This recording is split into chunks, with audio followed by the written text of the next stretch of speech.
Hello मेरे प्यारे बच्चों, कैसे हैं आप सभी। आशा करते हैं अच्छे होंगे और हम राम मूर्ति स्वागत करते हैं आपको अपने YouTube channel SGY science classes में। तो बच्चों, हमने एक नया सीरीज शुरू किया था जो था क्लास 12 NCERT सॉल्यूशन, और हमने अपना ये सीरीज शुरू किया था एक्सरसाइज 3.1 से, और हम लोग पहुंच गए थे एक्सरसाइज 3.1 के क्वेश्चन नंबर 5 तक। तो बच्चों, हमने क्वेश्चन नंबर 5 का पहला क्वेश्चन तो सॉल्व कर दिया था, लेकिन सेकेंड नंबर क्वेश्चन हम आप लोगों के लिए होमवर्क दिए थे और कहे थे आप लोग घर पे बनाएंगे, बिल्कुल इजी वे में बन जाएगा। तो चलिए आज हम शुरू करते हैं। ये आप लोगों का होमवर्क था और आप लोग कर लिए होंगे, हम आशा करते हैं। और आज हम लोग शुरू कर रहे हैं क्वेश्चन नंबर,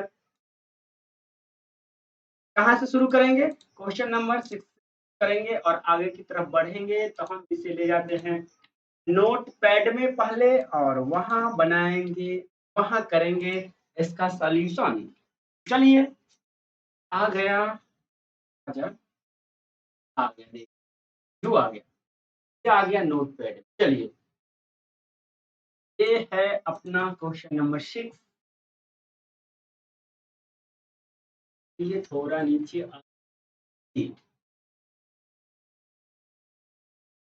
ये रहा आपका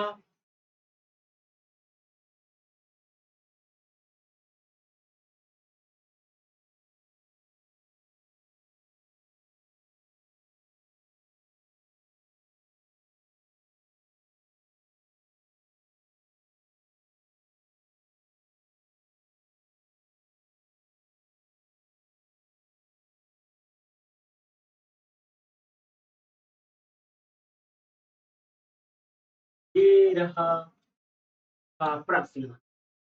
ओ, डबल डबल आ गया, क्या प्रॉब्लम हुआ था? चलिए जी, अब इस प्रश्न को देखिए, क्या कह रहा है बबुआ। प्रश्न कह रहा है कि find the value of X Y and Z from the following equation. नीचे समीकरण दिए गए हैं और कह रहा है कि इस समीकरण में जो वेरिएबल्स है एक्स वाई और जेड, इसका वैल्यू ज्ञात कीजिए। अब यदि आप इस इक्वेशंस को देखेंगे तो देखिए इस इक्वेशन के एलएचएस पार्ट में और आरएचएस पार्ट में, दोनों पार्ट में क्या है, एक मैट्रिक्स नजर में आ रहा है। बच्चों, सबसे पहले हमें यहाँ पर एक कॉन्सेप्ट जानने की जरूरत है, और वो कॉन्सेप्ट है इक्वलिटी ऑफ टू मैट्रिसेस। वो कॉन्सेप्ट क्या है? Equality of to matrices. जब तक हम लोग इस कॉन्सेप्ट को नहीं जानेंगे तब तक हम इस प्रश्न को हल नहीं कर सकते। तो सबसे पहले हमें इस कॉन्सेप्ट को जानना है, और चलिए जानते हैं। सबसे पहले हम लोग इस कॉन्सेप्ट को, इक्वलिटी ऑफ टू मैट्रिसेस। तो बच्चों, दो अवयव, यानी यदि दो अवयव ए और बी है, A and B are two matrices, are two matrices. यदि ए और बी दो अवयव है, then then it is, then they are equal, it is equal, तब यह बराबर होगा। तब सबसे पहला कंडीशन है कि ए का जो ऑर्डर है वो बी के ऑर्डर के बराबर होना चाहिए, यानी order of A in matrix A equals to order of matrix B. यानी ए का जो ऑर्डर है, ए का जो कोटि है, ऑर्डर को हिंदी में कोटि कहते हैं, ए का जो कोटि है वो बी के कोटि के बराबर होनी चाहिए। और दूसरा शर्त क्या है कि each element of A, each element of A must be equal to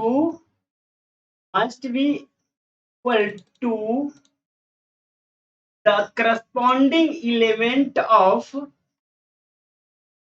must be equal to the corresponding element of B, the corresponding element of B।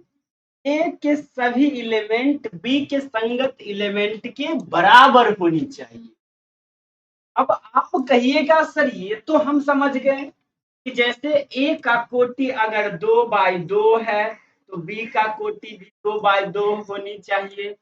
B का कोटि अगर 2/3 है, ए का कोटि अगर 2/3 है, बी का कोटि भी 2/3 होनी चाहिए।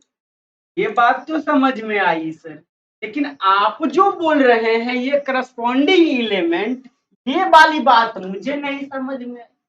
तो बबुआ घबराने की बात नहीं, अभी हम आपको बतलाते हैं बिल्कुल सिंपल भाषा।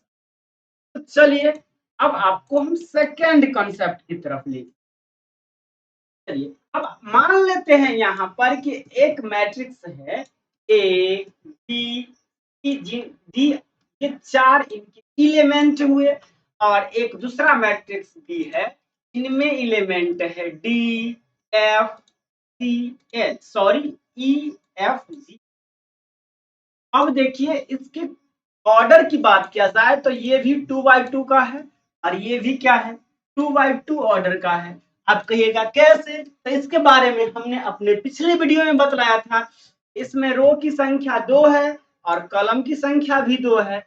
तो ऑर्डर को कैसे लिखते हैं, पहले रो की संख्या, फिर बाई का सिंबल, फिर कॉलम की संख्या। उसी प्रकार से इसमें भी है 2 रो 2 कॉलम ना, ऑर्डर तो सेम हो गया। अब बबुआ बात उठता है कि अगर यहाँ पर इस मैट्रिक्स में अगर फर्स्ट एलिमेंट को देखें तो ये जो ए है यह A11 और A11 का मान कितना है ए है। उसी प्रकार से यहाँ पर B11 देखेंगे तो B11 बराबर ई है। अब ये A11 कैसे लिखते हैं सर, आप पिछले बार बताए थे, पिछला वीडियो में बताए थे कि देख बबुआ ये जो ए है ना, ये ए वाले भैया, ये ए वाले भैया फर्स्ट रो में है और ये ए वाले भैया फर्स्ट कॉलम में भी है, इसलिए इसे हम लोग A11 यानी ये जो एलिमेंट है ये फर्स्ट रो और फर्स्ट कॉलम का है। फिर उसी प्रकार से बात करेंगे बी की बात, तो कहेंगे देखो बबुआ बी भैया है ना, ये फर्स्ट रो और सेकेंड कॉलम में है, तो इसलिए ये जो बी हो जाएगा बबुआ वो हो जाएगा A12 और A12 का वैल्यू क्या हो जाएगा बी हो जाएगा। उसी प्रकार से अगर वहां बात करेंगे तो ये जो एफ है वो एफ जो है वो फर्स्ट रो में है, कहाँ है फर्स्ट रो में है। और बात करते हैं कॉलम की, तो देखिए ये सेकेंड कॉलम में है, किस कॉलम में है सेकेंड कॉलम में है, इसलिए ये हो जाएगा बबुआ ये क्या हो जाएगा बाबा देखिए बोला तो बबुआ ये क्या हो जाएगा, ये हो जाएगा B12 और B12 का मान क्या हो जाएगा एफ हो जाएगा। इसी प्रकार से कहेंगे बबुआ इसका मान तो कहेंगे A21 और A21 का मान सी, फिर कहेंगे A22 तो A22 का मान डी।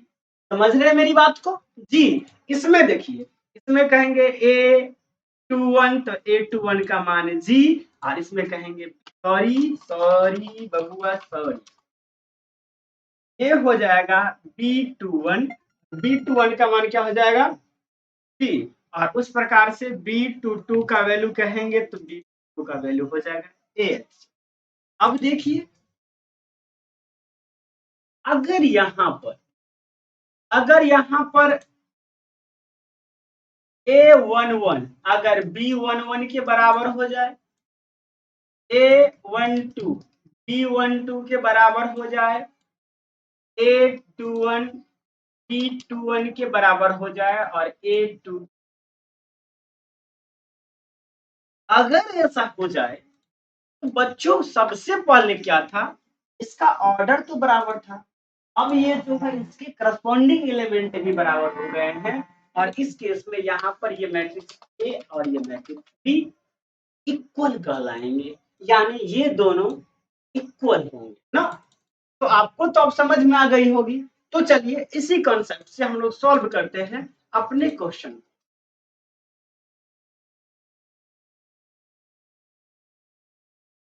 अपने क्वेश्चन की तरफ चलते हैं और देखते हैं सॉल्व कैसे नहीं गया है।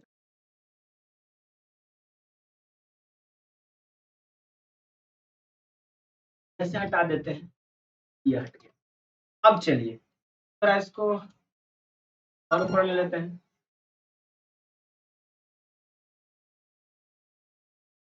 थोड़ा इसको और ऊपर से ले लेते हैं, तो भी हटा दें। चलिए बबुआ अब देख लेते हैं अपना प्रश्न क्या। जी सर, प्रश्न की बात करेंगे सर तो देखिए यहाँ पर दिया क्या गया है। अब देखिए अब क्या है, ये जो आव्यूह है ये इसके बराबर है। सर कहेंगे बराबर है तो इसके लिए क्या है, ऑर्डर बराबर होनी चाहिए। देखिए सर ऑर्डर बराबर है, ये भी 2/2 ऑर्डर का है और ये भी 2/2 ऑर्डर, बात बराबर है। सर आप इसके करस्पॉन्डिंग एलिमेंट बराबर होना चाहिए। इसका A1 देखिए सर A11, इसका A11 क्या आएगा सर 4 आएगा, और यहाँ पर A11 का मान कितना है सर 4 है, y का मान कितना आ गया सर 4 आ गया। ठीक, पहला का सही। फिर कहेंगे सर A12 कितना आएगा सर 3 आएगा, और यहाँ A12 कितना है सर z है, यहाँ से कहेंगे z का मान 3। समझ रहे हैं मेरी बात को। फिर देखिए चलिए सर, फिर कहेंगे सर यहाँ पर x है, x देखिए x जो है वो सेकेंड रो और फर्स्ट कॉलम का बात है सर, यानी ये 8 to 1 है, और यहाँ पर देखिए ये फर्स्ट रो सेकेंड रो और फर्स्ट कॉलम में कौन है सर 1 है, यानी x का मान कितना निकल गया 1 निकल गया। अब कहिएगा सर ये आया कैसे, तो ऊपर लिख देंगे सर बाय द प्रॉपर्टी, क्या लिख देंगे सर, इसे थोड़ा इधर करके राजा बबुआ, और इसको लिख देंगे bye equality of to matrices, bye equality of to matrices, of to matrices कहाँ से आ जाएगी sir, bye equality of to matrices,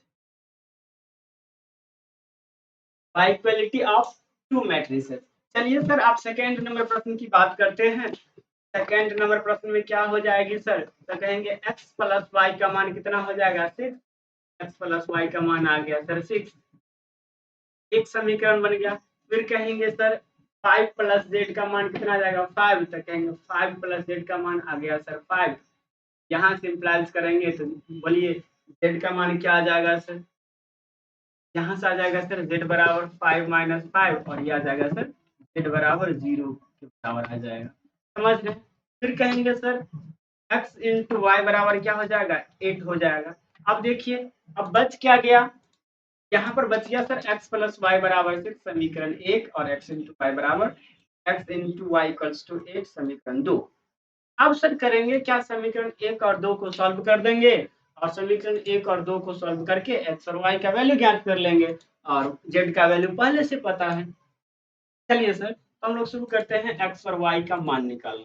sir हम लोग जानते क्या है, आपको पता होगा हम लोग जानते हैं a minus B X minus Y के होल स्क्वायर बराबर क्या होता है सर, तो कहेंगे एक्स प्लस वाई का होल स्क्वायर और minus 4x into Y, 4x into Y.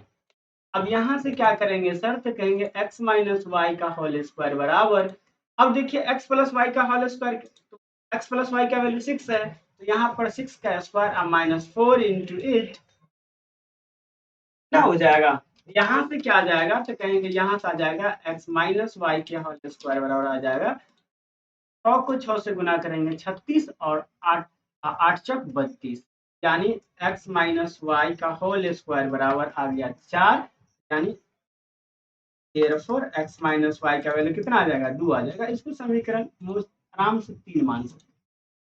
अब क्या करेंगे हम लोग, तो अब थोड़ा ऊपर करते हैं, और थोड़ा ऊपर करते हैं, और क्या करते हैं सर ऊपर भी करते हैं, और इससे हम यहाँ सॉल्व क्या, नहीं तो यूं चलिए यही नीचे सॉल्व कर देते हैं सर। करेंगे क्या हम लोग, हम लोग कर क्या सकते हैं,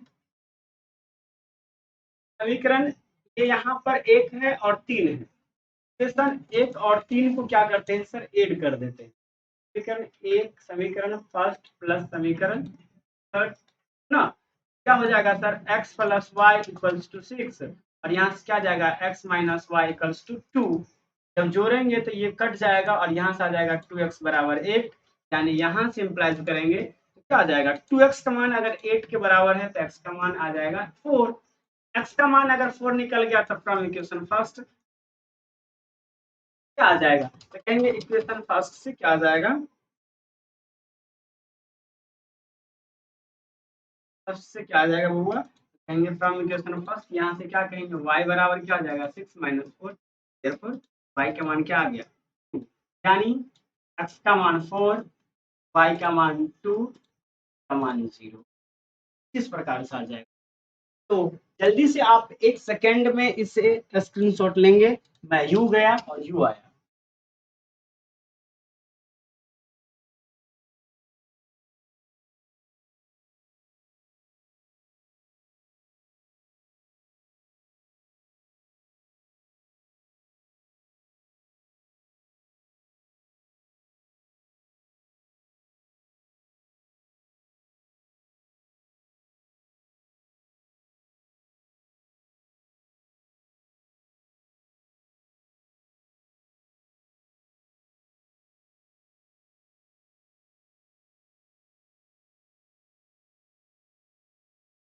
जी, तो ले लिए स्क्रीनशॉट, आगे की तरफ बढ़ते हैं और देखते हैं 3 नंबर प्रश्न को।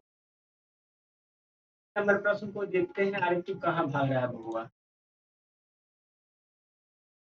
कहाँ है विनोद? बच्चे बिना।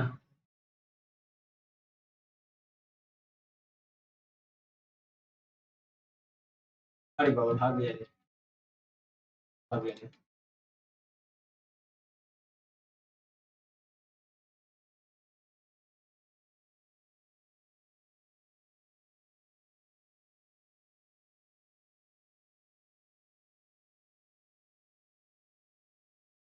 आया तू जा।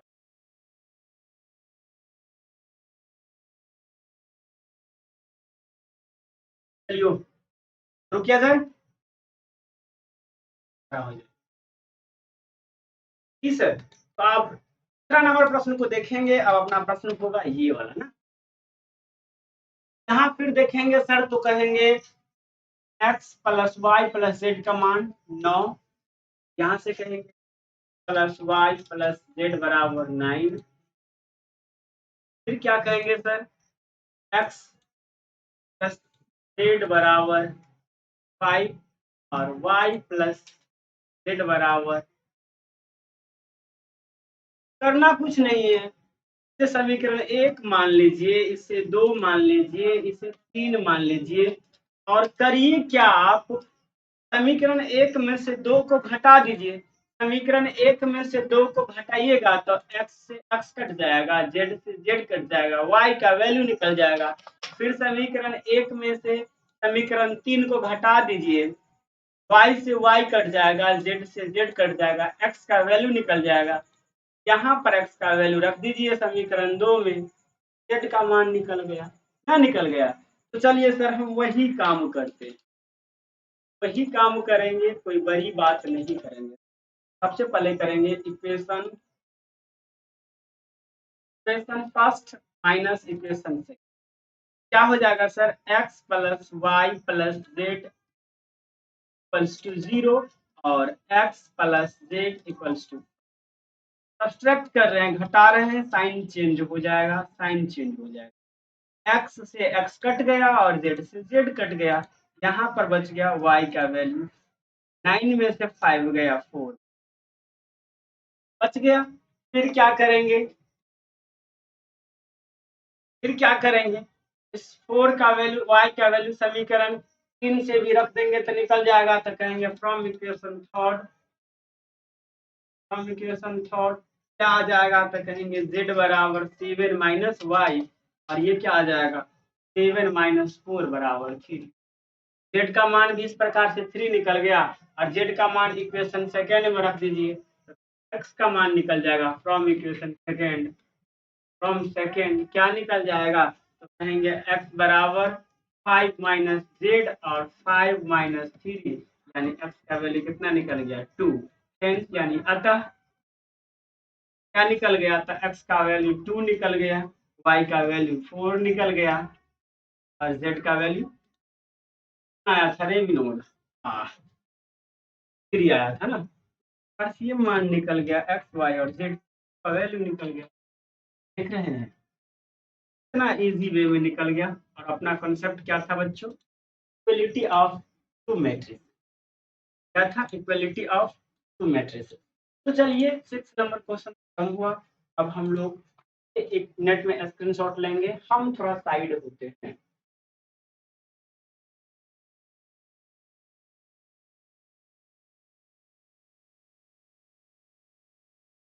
जी ले लिए। अब आगे हम लोग चलते हैं क्वेश्चन नंबर 7 की तरफ। आते हैं रहा क्वेश्चन नंबर 7। जी सर, क्वेश्चन नंबर 7 को देखिए सर, एक मिनट हो रहा है। नोट पैड क्लियर, सारा के सारा हट जा। आते हैं नया क्वेश्चन। जी सर देखिए, नंबर 7 है। सबसे पहले ले चलते हैं नोट पैड में। चलिए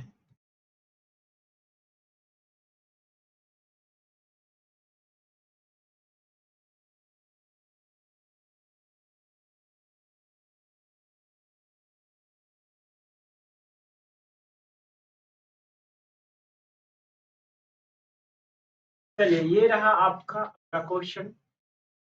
कॉन्सेप्ट वही है, equality of to matrices. Question अलग है। प्रश्न कह रहा है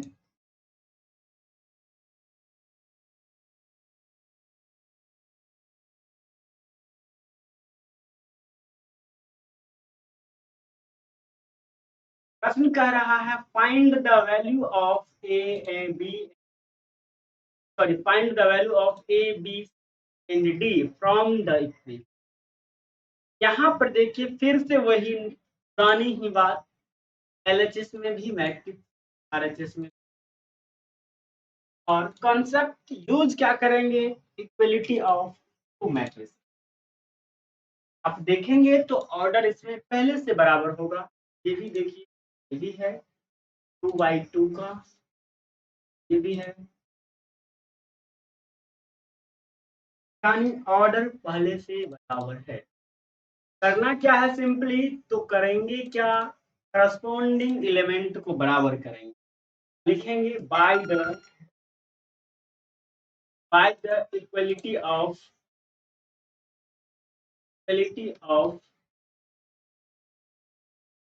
कहेंगे ए माइनस बी बराबर -1, समीकरण 1। ए प्लस सी बराबर 5, समीकरण 2। और 2a माइनस बी बराबर 0। यहाँ से क्या आ जाएगा? तो कहेंगे बराबर 2, समीकरण। और आएगा क्या? तो कहेंगे प्लस डी बराबर 13, समीकरण। कर क्या सकते हैं हम लोग? तो यहाँ से अगर b का मान यहाँ रख दे, a का मान निकल जाएगा। तो कहेंगे फ्रॉम समीकरण फर्स्ट एंड क्या हो जाएगा?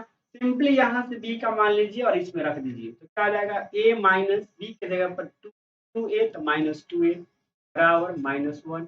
a में से -2a घट जाएगा, यहाँ से -a बराबर -1। a का मान a का मान 1 आ गया। अब समीकरण 2 में a का वैल्यू रख देंगे, c का वैल्यू निकल जाएगा। कहेंगे समीकरण second from equation second equation second से क्या आ जाएगा? तो a का वैल्यू रखेंगे तो 2 इंटू 1 तो 2 प्लस सी, तो कहेंगे 2 प्लस सी बराबर 5, देयरफॉर बराबर 3। अब हमें c का वैल्यू निकल गया, a का वैल्यू निकल गया, b का वैल्यू निकालना है। b बराबर क्या हो जाएगा? यहाँ से देयरफॉर ए बराबर 1, तो देयरफॉर b बराबर आ जाएगा 2। ए वैल्यू निकल गया, बी निकल गया, सी निकल। अब बी का निकालना है, तो फ्रॉम इक्वेशन समीकरण 4 से डी का वैल्यू क्या निकल जाएगा, तो यहाँ पर रखेंगे सी का वैल्यू 3 से 3 इंटू 3 9 प्लस डी बराबर 13। यहाँ से डी का मान क्या निकल जाएगा, तो कहेंगे बराबर यहाँ से निकल प्रकार से निकल गया ए का वैल्यू 1, बी का वैल्यू 2, सी का वैल्यू। समझ गए हैं तो इसे शॉर्ट लेंगे और आगे की तरफ ले लिए। बढ़ते हैं आगे की तरफ, इसे मारते हैं पूरा क्लियर। आते हैं क्वेश्चन नंबर 8। इस क्वेश्चन नंबर 8 जो है कह रहा है सर, क्वेश्चन देखेंगे बिल्कुल लग रहा है जैसे कि कह रहा है कि a equals to A I J, a equals to A I J of order m by n is a square matrix. 4 option दिए गए हैं, पता है कि a कोई स्क्वायर मैट्रिक्स है, m और n में क्या संबंध। सर एक बात याद रखेंगे, स्क्वायर मैट्रिक्स मैट्रिक्स के केस में कोई भी अवयव स्क्वायर मैट्रिक्स कब कहलाते हैं, यदि उसके number of row square matrix के लिए याद रखेंगे और स्क्वायर मैट्रिक्स क्या लिखेंगे, और स्क्वायर मैट्रिक्स, और स्क्वायर मैट्रिक्स क्या होता है सर, तो कहेंगे number of row equal to number of column, यानी रो की संख्या कॉलम की संख्या के बराबर होनी चाहिए। क्या याद रखेंगे, number of row equals to number of column. अगर रो की संख्या कॉलम की संख्या के बराबर है तब वो मैट्रिक्स क्या कहलाएगा, स्क्वायर मैट्रिक्स का। अब यहाँ देखिए क्या कहा गया है, हमसे क्या पूछा गया, हमसे पूछा गया है कि इसमें अगर रो की संख्या देखेंगे तो कितना है, m है। रो की संख्या कितना है, m है, और कॉलम की संख्या कितना है, तो n है। अब स्क्वायर मैट्रिक्स के लिए पूछा गया है तो क्या हो जाएगा, रो की संख्या बराबर कॉलम की संख्या, ये 8 का ऑप्शन आ जाएगा, ठीक हो जाएगा। आगे की ओर चलते हैं और देखते हैं क्या कह रहा है। जी सर, हमें कह रहा है कि which of the given values of x and y makes the following pair matrices। पता है कि x और y का कौन सा मान, x और y का कौन सा वैल्यू, ये जो मैट्रिक्स दिए गए हैं, ये जो मैट्रिक्स है ये दोनों को इक्वल बना देगा। क्या बना देगा, इक्वल बना देगा। अब इसके लिए क्या करना है, तो आपको बतलाया थे कि पहली बात ऑर्डर बराबर होना चाहिए। क्या बराबर होना चाहिए, ऑर्डर। तो ऑर्डर पहले से बराबर है, देखिए ये भी 2 रो 2 कॉलम, ये भी 2 रो 2 कॉलम के है, ऑर्डर बराबर है। अब एक कंडीशन क्या है, तो इनके जो करस्पॉन्डिंग एलिमेंट है वो बराबर होना चाहिए। यहाँ से अगर निकालेंगे तो क्या कह सकते हैं, डिटेल्स में समझाते हैं, डिटेल्स में ले जाते हैं तो सवाल ये आ गया सर।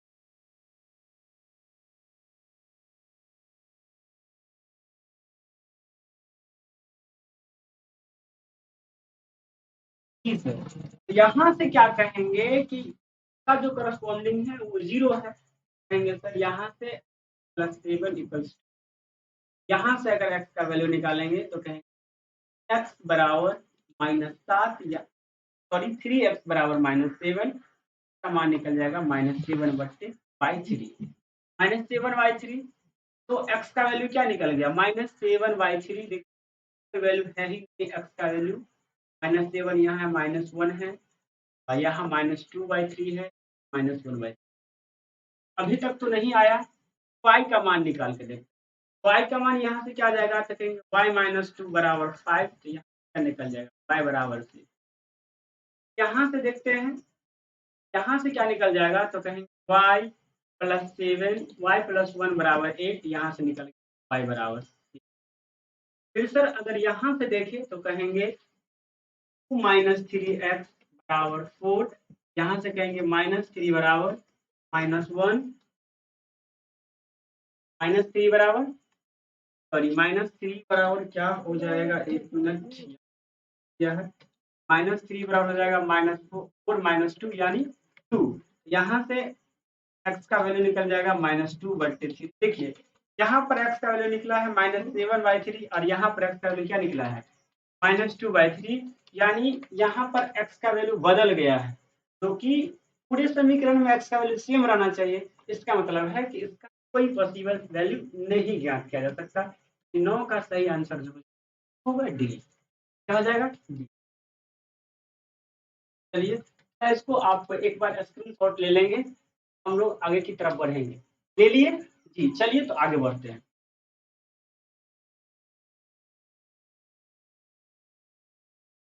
जी सर 10 नंबर प्रश्न देख रहे होंगे, नीचे छोरी आ गया फिर से, क्योंकि ये बुक है, हम बुक का ही सॉल्यूशन आप लोगों को करवा रहे हैं।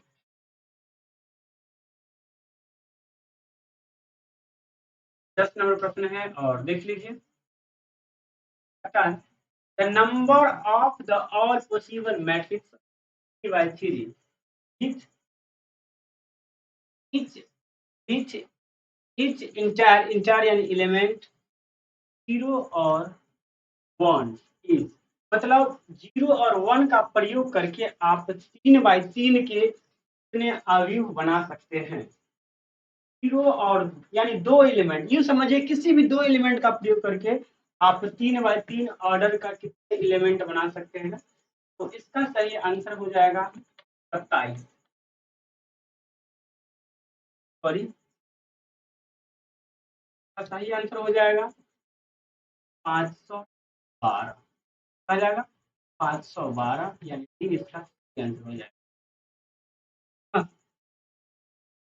2 के पावर 9 देख लीजिए, 2 के पावर मल्टीप्लाई कर दीजिए, 2 दूना 4, दूनी 8, दूनी 16, दूनी 32, दूनी 1 2 3 4 5 6 7 8 9, 2 का दूनी 4, दूनी 8, दूनी 16, दूनी 32, दूनी 56,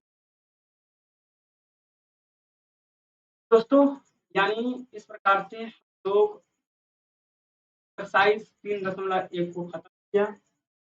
बच्चों अच्छा लगा आपको हमारा ये वीडियो, कमेंट करके बतलाइएगा। अगर अच्छा लगा है तो लाइक कीजिए, साथ ही साथ यदि आप हमारे नए हैं तो इसे सब्सक्राइब करके बेल आइकन को दबाइए, जब कभी भी आपके लिए इस प्रकार की वीडियो लाएं पहले आप तक पहुंचे और आप इसको लाभ उठा सकें। तो चलिए मिलते हैं किसी नेक्स्ट वीडियो में, आज के लिए इतना ही। जय हिंद, जय भारत।